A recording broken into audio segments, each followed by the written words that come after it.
Hey, listeners, watchers, trying something different here. This is Travis Ference from Progressions, Success in the Music Industry podcast, friend, working class audio supporter. And we're just going to get together online together. And we're going to do this every so often. We're going to talk about topics that are somewhat important to us and stuff that we discuss, in text. We figure, why don't we just come on YouTube and talk about it with you all?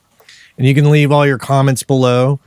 And so today, Travis, well, good to see you. Good to see you too, man. Hang on, I got to hit the coffee. I'm coffeeless. Oh, I'm so sorry. I know. Let's talk about what our role is in whether or not we need to hold the artist's hand, whether like we try to add value to our clients by not just mixing, mastering, recording, like going beyond. And I've talked about this in a working class audio rant before, but I think it bears a deeper discussion with you. I'd love to know what your overall thoughts on, like when I say that, what does that trigger for you? What's the reaction? I mean, I think the first thing that comes to mind for me is that there are so many people doing audio now, so many engineers, so many artists that have the access to technology to make their own record.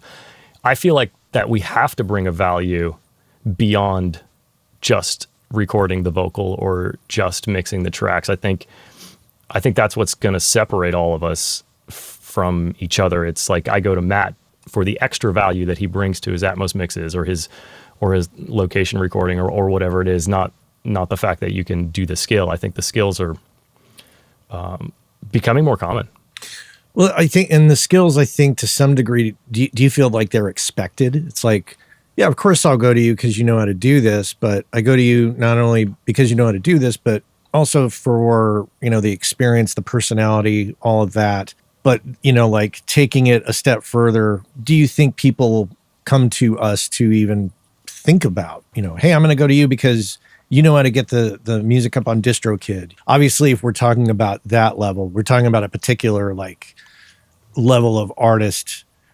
We're not talking about, the Taylor Swifts or the Green Days or the Alanis Morissettes. I don't think that audio engineers should advertise themselves, that they can help you with your release or tell you how to get something done.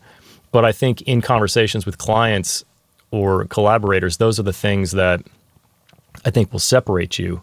I mean, I mixed an album for an artist last year, and I helped her a lot with the release process and connected her to a few people that could do some promo.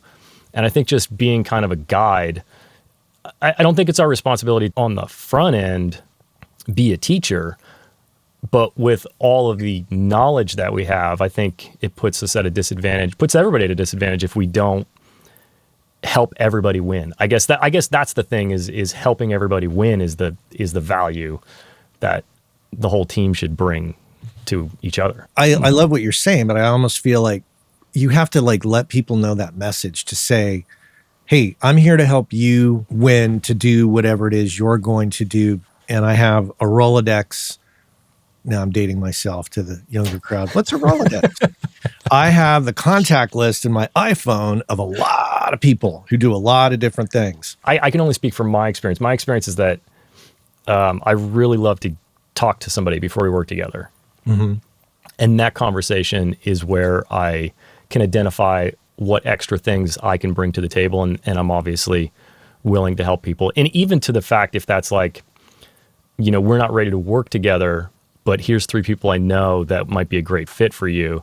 That's still serving them to help their project the best they can, even though I'm not necessarily going to work on it. One of the conversations I recall having, I think it was with producer Mark Needham, and talking about, the Killers. I'm going to paraphrase and I'm going to probably get some information wrong. So you all can go back to that episode, listen to it, and come back and correct me later in the comments. My understanding of that conversation with Mark was essentially he and groups of people get together to help do all the legwork for a band, produce, make the record, but then also shop the record, promote the record, do whatever they need to do.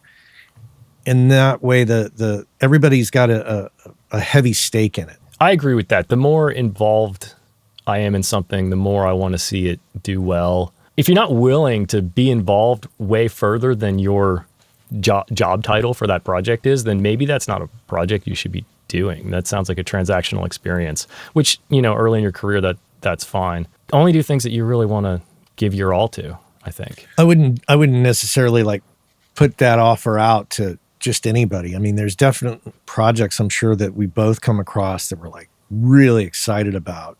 And I'm wondering, because you're in Los Angeles, I'm up here in the Bay Area, and in Los Angeles, tell me if I'm wrong about this, there's already more people involved from the get-go. Like somebody shows up at your door to work, they probably already have a manager. They probably already have a team behind them to some degree, because that's just the nature of how it goes there. Whereas I feel like up here, they know how to make the music. They know how to find the people to help them make the music. But beyond that, on the independent level, they don't have all of that behind them.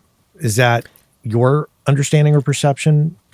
I mean, I definitely deal with a lot more artists that have managers or that are at least with an indie label. But I think you would be surprised, and this isn't like a dig on managers, but they do a lot of things for artists. You'd be surprised the things they don't understand. Questions about like mastering, people get wrapped up in the -14 LUFS and the volume normalization. People have questions about Apple and spatial audio and Atmos, and so they don't have all the answers. So whenever I see a gap that I can fill in a team because they don't understand something or they haven't encountered it yet, which is the case with things like Atmos, most generally they're like, what? I'm sure you've experienced. Well, what is this? So yeah, I mean, they're doing other things for the artists that when it comes down to the things that we understand, they sometimes have a gap. And they also maybe have only worked with 5 artists, 6 artists at a time, and you and I are working with hundreds of artists a year. So you see a lot more things and you interact with a lot more people. And I think you can then take those experiences and be like, hey, I know your release plan is like this, but I saw this other artist that I worked with last year do this thing. And I'm not saying it would work for your project, but it really worked for them. I think you should throw it on the plate and discuss it with your team. I think just because of the sheer number of projects engineers and mixers are involved in, I think that we pick up a lot of little tricks that some people don't necessarily tap into when they're only working with their own project or 3 or 4 other projects. I don't know if you've experienced that in San Francisco at all. Let me ask you this. So some would say that we're not exactly well paid for a lot of projects. Sometimes we end up putting in way more time. And if and I know that you do these kind of things, you're great at like breaking down the data, doing analysis of everything you do. And sometimes we end up working for well below minimum wage and putting in way more time than we should. Yeah. Do we charge extra for that information? Like, where do we draw the line there? How far do we go with our knowledge and experience? And do we just like up front say, look, here's what I bring to the table. It's going to cost you this much. But it's hard to quantify, it's hard to point to it and say, look what I did for these people. That's tough. That I think, totally off the cuff here, I think the way to think about this extra value is not necessarily in how you price your services, but as in like you would get coffee with a listener of Working Class Audio who's in town who just loves the show and share some knowledge. Like I've done that with Progressions listeners. I think that's the way to look at it. And this is, just what's coming to me right now, because I do really believe that you have to feel like you're being compensated properly to give your all to a project. Mm-hmm. So I think as long as you are comfortable with the rate you're being paid, I think some of these other things of like answering an email 4 months later when somebody's like, what can I do with these stems? And you're like, well, you could use the stems for sync. You could use the stems for your lot. Like, I think those are just things that you're doing to help guide somebody on their journey, I guess. I mean, I guess we've been doing this for a long time, so it's easier to talk about this from a place of 18, 20. I don't know how many years of experience you have. I'm like 20 in. 30. So it might feel different to somebody that's like 18 that's making records in their house. Mm-hmm.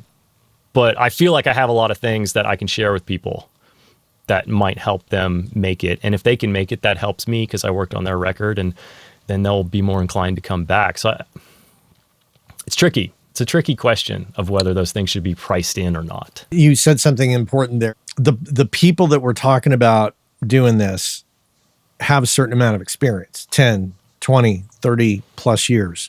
Yeah. There's still so much I have to learn, even after 30 years, I'm still like, how does that work? How are we going to do that?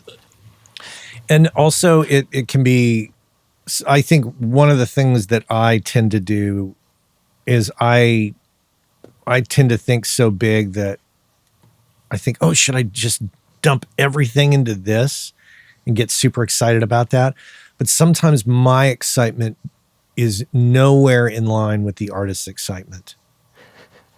The expectations of some artists I've worked with in the past have been so minimal that I don't know. I just feel like they can't see what I see in them. And I wish, I was more, I'm no Quincy Jones for sure, so I can't just like pick up the phone and make stuff happen. I think that kind of touches on like a little bit of a different issue in the industry, which is that it's really easy to be kind of defeatist about it. And I think a lot of artists are maybe they don't feel the momentum. They want to see something more happen with their first single, and they don't get their 1,000 streams on Spotify. And then apparently they don't get paid anymore because Spotify changes their rules. And I think when you're outside of that, it's easier to be like, wow, your voice, like, it blows my mind. There's an artist I work with, and I'm sure that I think he should be getting so many plays and just be, his voice is just so good. And I think a lot of people just, they feel the frustration when they don't achieve what they want to achieve, but we're on the outside. Like we're not feeling that friction that they're feeling.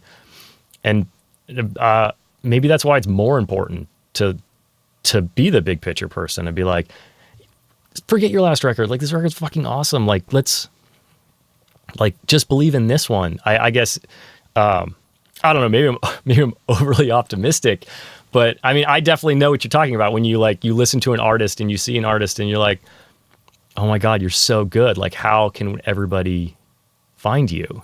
And I think that's, I don't know. I think it's a really tough atmosphere. And I think part of what you're talking about is because it is a really challenging journey to go on as an artist. I think I should acknowledge this in the whole conversation, because I think this is a factor. People on the outside, I feel, think of the music industry as this mass entity. And I feel like it's not that. It's so segmented because there's people who do not participate in what happens in the day-to-day record industry of Los Angeles or Nashville. And I love to point to Steve Albini for this type of thing, because Steve never, other than a few releases, Steve didn't play the day-to-day game of the music industry. He seemed to operate with the working class musician, the independent musician. Sometimes they had, independent labels, but it's not like you were going to see Steve at the Grammys or you were going to see him competing in that world. And there's a lot of other people like that. So it's a very different game. What some of our friends, colleagues are dealing with in Nashville, also very different, because the stakes are different. The industry involvement there is different. It's probably more similar to Los Angeles than it is to the Bay Area, because, with all my love and respect to where I live, we no longer have any kind of great presence here, other than maybe, I think it's the hip hop label Empire. But other than that, I mean, I don't see an industry here like I do in Los Angeles and Nashville. That also kind of helps set expectations of well, who are we dealing with and how far are they willing to go? Obviously, and I'll conclude here, but we obviously have our rock stars here. Brad from Night Ranger lives here in my town. Sammy Hagar, lives in the area. Metallica, Journey people. Alanis Morissette lives in town here.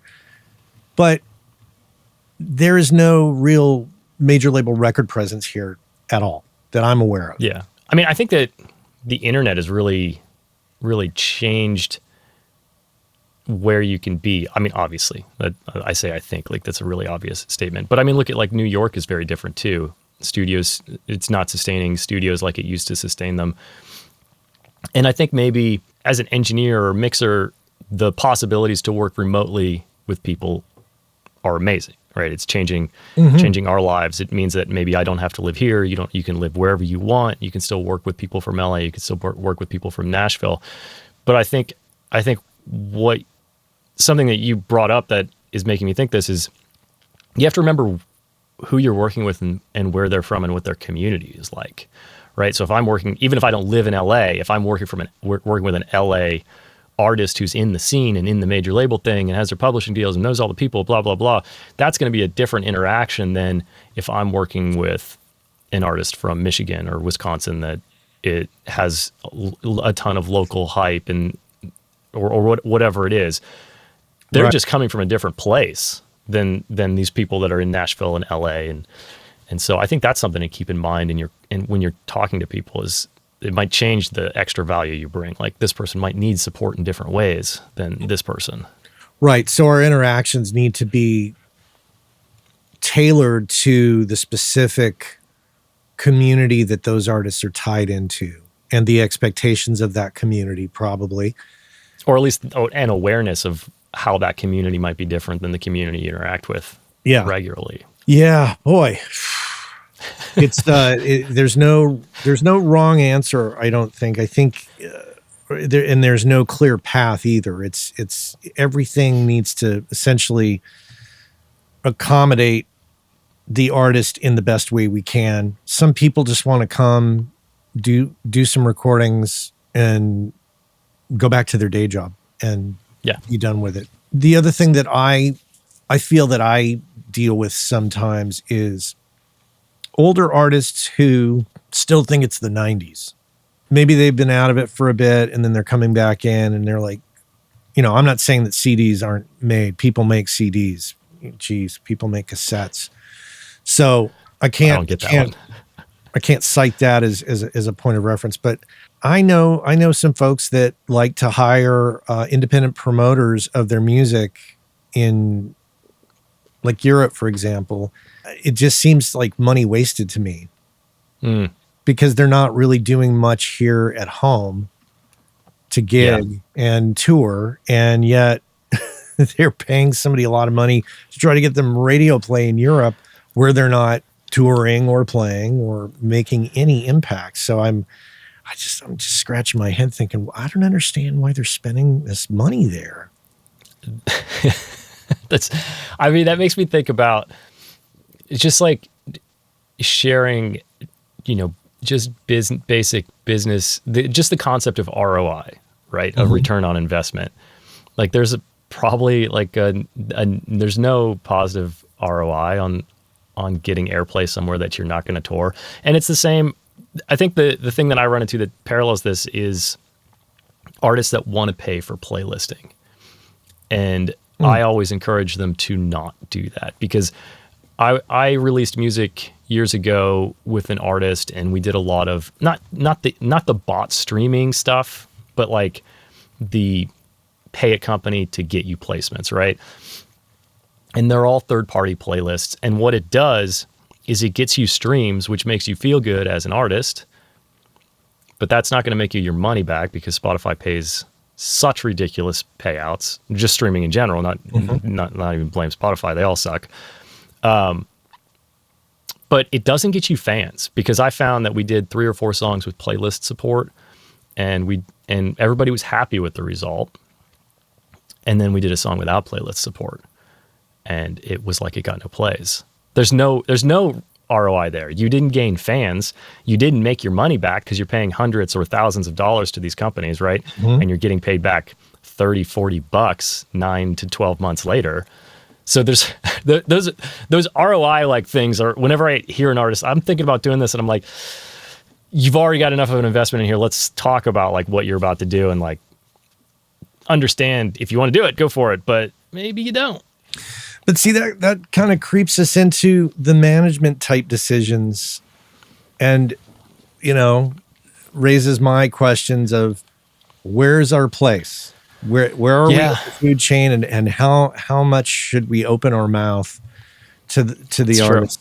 I feel that an independent artist in this day and age, and having been a person who's had a couple major label record deals in my past as a drummer in a band, I feel that today, with the resources available and the shift in the record companies now offering more a la carte, services to bring in income into their world, I feel that each artist needs to treat it like art, like entrepreneurial art. Like they need to just say, we're an independent band. We've got 500 rabid fans, and they need to take it upon themselves to build on that and put their art out and seize on the resources that are out there and build it on their own. And I'm always happy to contribute some information there. I mean, it's easy to start a band. It's easy to show up to rehearsal. It's easy to book a gig. Well, relatively easy, depending on who you are. But going beyond that, going beyond your local hometown, I think that's a challenge. So that's where I feel for the artists, and I want to help out in any way I can. But at the same time, I'm also trying to weigh the time investment. How much information can I give them? And sometimes you tell them, and it goes in one ear and out the other, and they don't listen to you. And then the band breaks up. Just fair. Yeah, I mean, I think you and I might, I don't know if commiserate is the right word. Maybe have more, you and I probably have more empathy with some of the artists because we do our podcasts. Right. I mean, Working Class Audio was a new podcast at one time. My podcast was a new podcast at one time. And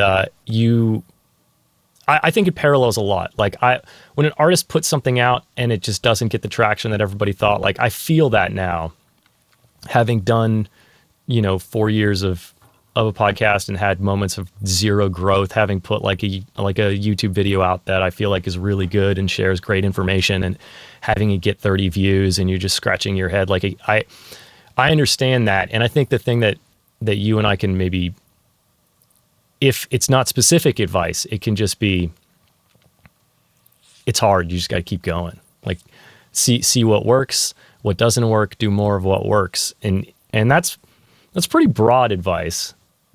It doesn't have to be like, this is how you should release your record. Just be like, I've been there. I feel your pain. Like I've done things that have gone nowhere for 6 months and then gotten a little taste of something that worked. So just keep doing it. If it's what you really want to do, keep doing it. So you and I think we might feel differently about this because of what we do on the side than just a random producer or mixer guy. Right. Because what I'm hearing from you is you're saying that because we experience our own marketing and product or art, whatever we're going to call it. I know some people when you say product, but when we understand, we create something, we put it out, we hope people like it, and we each have a certain amount of reach, and we have audiences that do have an appreciation for what we do. So is that what you're saying? Because we do those things, we empathize with artists in that way? I think so. Well, at least your Working Class Audio is a significantly larger podcast than Progressions is. But I mean, I've felt that struggle of like, why am I still doing this? It's like not growing. But then at the same time, I know that there is like a core group of people that keep me going. And I think if you're an artist and you can find that core group of people that can support you and make you want to keep doing it because they want your music, it's like the 1,000 true fans thing that I bring up way too much, where you really just need 1,000 true fans that will invest in everything for you. They'll buy your shirt, they'll go to your show, they'll buy your CD. Like, it's not about having 10 million monthly listeners if they're all passive. Like if you're a small rock band and there's 3,000 people that love you and they'll do anything for you and whatever it is, then you're probably going to make more money than all these passive people that don't remember your name because you were on a playlist. Right. I guess that's kind of where I'm coming from with that. Very interesting. Yeah. So many thoughts about how we participate, where we can make an impact. It's been a new day and age for a while, technologically speaking. So it's not like this is new information, but I think that as we start to morph and progress into the future, these are considerations for the audio professional, and how much experience or how much you want to participate in anything outside of the audio role. It's going to be up to the individual audio pro. I'm hesitant to say it because it's a real comment trigger, but I mean with the coming of AI, the skills and the dirty work are going to be handled in a totally different way. So I feel like everybody should focus more on how they separate themselves from another mixer or another engineer or another producer. Like, what is the thing that you bring that they don't bring? I think it's going to be more and more important as technology continues to make it possible for more people to create, which I think is great. More people should be able to create, but more people are going to have to separate themselves from the pack in one way or another. We're getting AI comments as you just said that right now. The whole bottom feed is just filling with AI comments. I swear people search for it just to leave comments if you look at any of my videos. Oh no, but it's also bots that are filling in comments too, I'm sure. Oh, definitely. Well, fantastic. I think we've talked this one around a few times, and hopefully we've brought some food for thought for some people. Yeah, it was fun. Yeah, so for everybody, please check out Progression Success in the Music Industry. That is Travis's podcast that he's quite good at. I'll put a link in the notes there below in the description, so you can check out his YouTube channel. You have a great YouTube channel. You're my hero in that department. That's something I've neglected for years. So I'm following you. You know, I may have been around doing my podcast longer, but man, you're doing things in a great way. So thanks for hanging out with me today. Yeah, we're going to do more of these. This is fun. I like just, I don't know, just chatting, I think we've talked to so many people. You have how many interviews have you done? 516.